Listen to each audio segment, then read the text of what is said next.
Hi guys, welcome back to my channel. तो आज मैं आपके साथ this time I will not leave you का नेक्स्ट पार्ट शेयर करूंगी। ऐसे ही सेक्ट लीडर जियान यूनमैक पहुंचते हैं। घाट के किनारे ही यानली खड़ी थी। वो विहिंग का इंतज़ार कर रही थी। नाव से उतरते ही उसने अपने पापा से पूछा, फादर, आशन कैसा है? वो ठीक है ना? उसे कहीं चोट तो नहीं लगी? आप उसे अपने साथ ले आए? उसे किसी ने कुछ कहा तो नहीं? इस बात पर सेक्ट लीडर जियान ने बस इतना कहा, चलो घर जाकर बात करते हैं।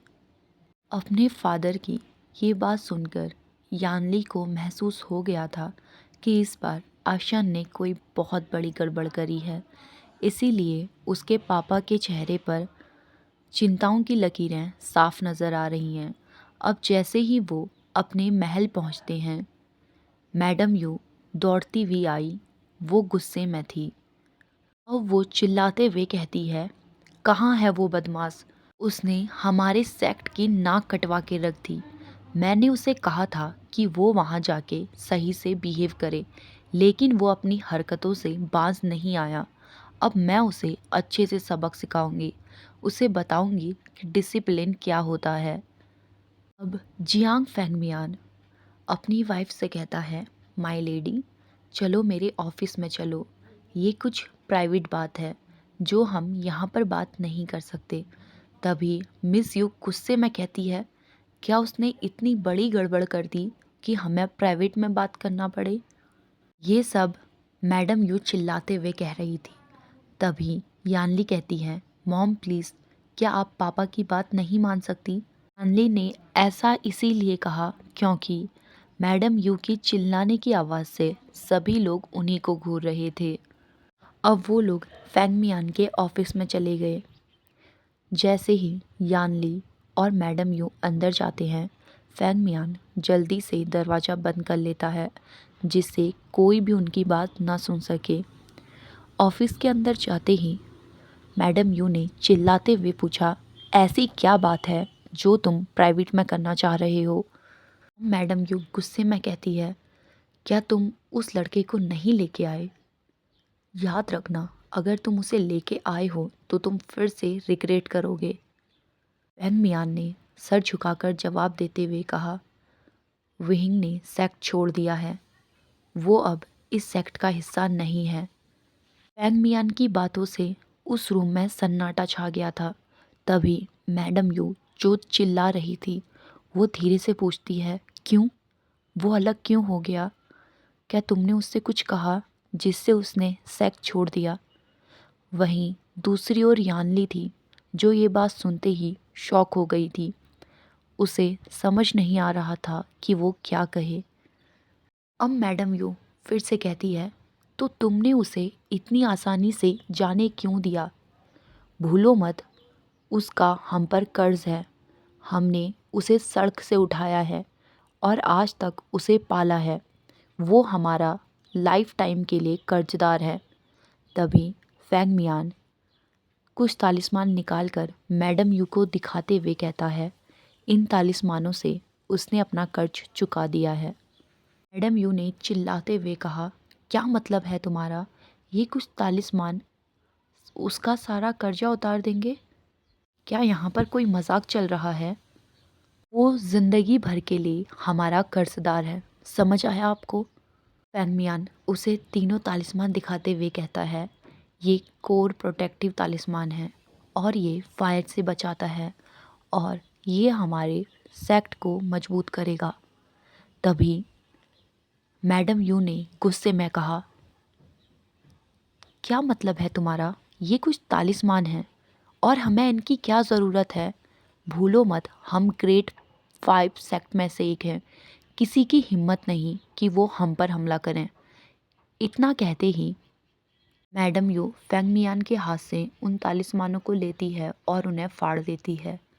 ये देखकर फैंगमियान ने शौक में पूछा, तुमने इन्हें फाड़ा क्यों? तभी मैडम यू कहती है, तुम्हें क्या लगता है कि मैं ये कुछ तालिस्मान उससे ले लूँगी?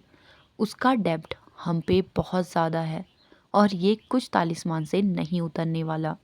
मैं उस लड़के से कुछ भी नहीं लूँगी, समझ आया तुमको? अब फैंग मियान ने गुस्से में कहा, तुमने इन तालिस्मान को क्यों फाड़ा? हम इसका अच्छा यूज़ कर सकते थे। और रही बात विहिंग की, तो तुम उसे यहाँ आने में मजबूर नहीं कर सकती। अगर वो नहीं आना चाहता तो ये उसकी ज़िंदगी है और हम उस पर कोई दबाव नहीं डालेंगे।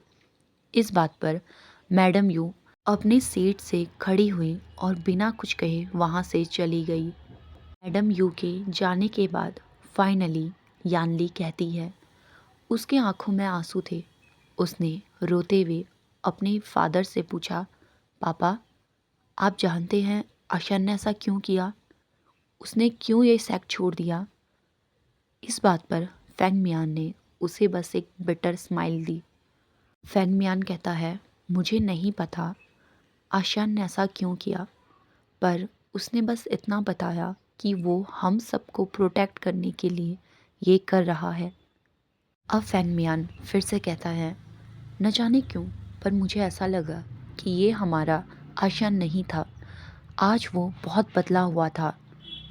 अब यानली कहती है, पर फादर, वो हमारी फैमिली है, वो हमारा भाई है, वो ऐसे हमें नहीं छोड़ सकता। क्या आप उसको कन्विंस नहीं कर सकते? वो ऐसे हमें कैसे छोड़ सकता है? तभी फैंग मियान कहता है, यानली, मैंने कोशिश करी थी पर वो नहीं आना चाहता। मैंने और तुम्हारे ब्रदर ने कोशिश करी है पर वो सच में नहीं आना चाहता। मुझे माफ़ कर दो। मैं जानती हूँ तुम उसे बहुत प्यार करती हो, पर अब हम कुछ नहीं कर सकते। सुनते हुए यानली की आंखों में आंसू थे। वो अपनी सीट से उठती है और अपने फादर को बो करती है और चुपचाप ऑफिस से बाहर चली जाती है। यानली के जाने के बाद फैंग मियान उन फटे हुए तालिस्मान की ओर देख रहा था। फैंग मियान अपने हाथों से अपने सर को पकड़ लेता है। वो जानता था मैडम यू को जब पता चलेगा वुशान ने उनका सेक्ट छोड़ दिया है तो वो बहुत गुस्सा होगी, लेकिन उसने ये कभी नहीं सोचा था कि वो तालिस्मान को ही फाड़ देगी। अगर उसे इसका थोड़ा सा भी अंदाज़ा होता तो वो मैडम यू को कभी भी तालिस्मान नहीं दिखाता। मेज पर तालिस्मान के पड़े हुए टुकड़ों को देखकर फैंग मियान सोच रहा था, वुशान, तुमने ये सेक्ट क्यों छोड़ दिया? मुझे तुम्हारी ज़रूरत है, मेरे बच्चों को तुम्हारी ज़रूरत है वुशान। वहीं क्लाउड रेसेस में अब सभी को पता था कि हांगुन जुन और वी वुशान अपने अपने सेक्ट से अलग हो गए हैं। सब ये तो जानते थे कि उन दोनों ने सेक्ट को छोड़ दिया है, पर इसका कारण किसी को नहीं पता। क्लासेस पहले की तरह ही चलने लगी थी। अब साल ख़त्म होने में कुछ ही महीने बचे थे।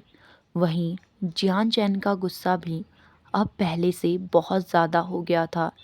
वो हमेशा गुस्से में ही रहता, जिससे और बच्चे उससे दूर रहने लगे थे। कई बार बच्चों ने जियान चैंग से कारण जानने की कोशिश करी थी कि विहिंग उनसे अलग क्यों हो गया, पर जियान चैंग ने जिस बच्चे ने उससे पूछा उसको खूब मारा। जियान चैंग को विहिंग का नाम सुनना भी पसंद नहीं। उसे गुस्सा आता है जब कोई भी विहिंग का नाम उसके सामने लेता है। वहीं सिचैन ने सब लोगों से ये बात छुपाने की कोशिश करी कि उसका भाई अब कभी नहीं लौट कर आएगा। ने अपने अंकल से इस बारे में बात करने की कोशिश करी थी, लेकिन उसके अंकल ने वांगजी के सेक्ट छोड़ने का कारण विहिंग को बताया। लेकिन सिचैन को ये समझ नहीं आ रहा था कि इतने कम समय में विहिंग और वांगजी इतने क्लोज कैसे आ गए कि वांगजी ने उसके लिए अपना सेक्ट तक छोड़ दिया। वहीं दूसरी ओर लैन कुरैन था, जो हर एक गलती का जिम्मेदार विहिंग को समझ रहा था। सोचता था कि जैसे विहिंग की मॉम हमेशा परेशानियां खड़ी करती थी, वैसे ही विहिंग भी करता है। लेकिन वो वांगची को वापस लाना चाहता है। उसे नहीं पता कि वो वांगची को कैसे मनाएगा, पर उसे वांगची को वापस लाना ही होगा।